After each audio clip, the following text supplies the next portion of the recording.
शंभू का चेहरा सफेद पड़ गया। वो कुछ नहीं बोला। विक्रम ने कहा, क्या हुआ?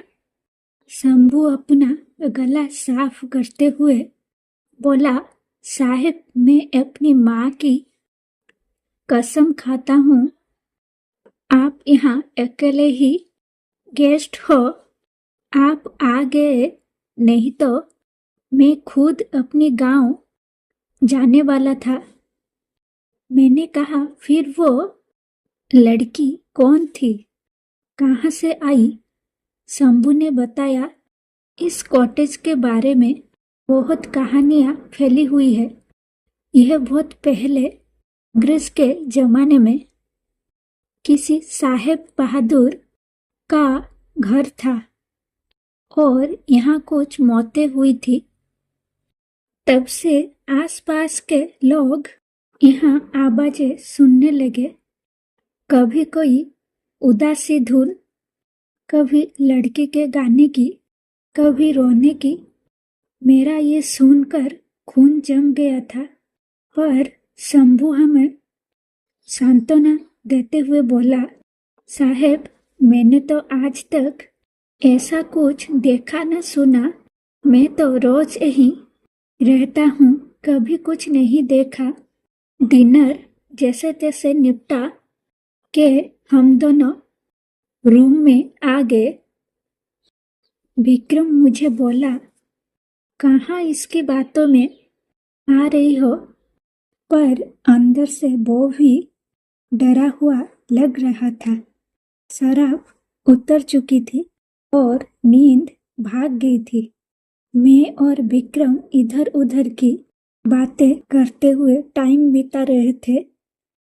रात के 10 बज गए थे। बारिश शुरू हो गई। उसने माहौल को और बोझिल बना दिया था। बातें करते करते हम कब सो गए पता ही नहीं चला। रात के वक्त मुझे लगा जैसे मेरे ऊपर कोई झुका हुआ है। मैंने आंखें खोली तो सारा थी। सारा कंधों से पकड़कर मुझे उठा रही थी।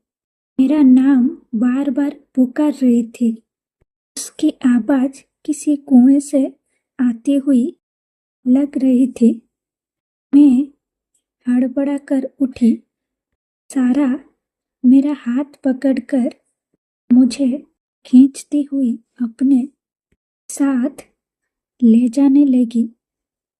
डर के मारे मेरे गले से आवाज तक नहीं निकल रही थी। मैंने पीछे मुड़कर देखा, विक्रम बिस्तर पर ही था।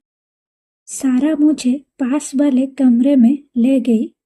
उस कमरे की हालत ही बदली हुई थी।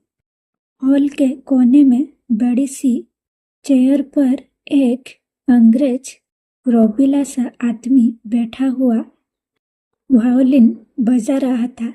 उदास धुन, उसकी आंखें बंद थी। सारा उसके पैरों के पास जाकर बैठ गई। वो रोने लगी। सारा ने उसका हाथ अपने हाथों में लिया और कहने लगी, प्लीज डोंट लीव मी। पर उस आदमी पर कोई फर्क नहीं पड़ रहा था। सारा का चेहरा लाल हो गया था। शंभू का चेहरा सफेद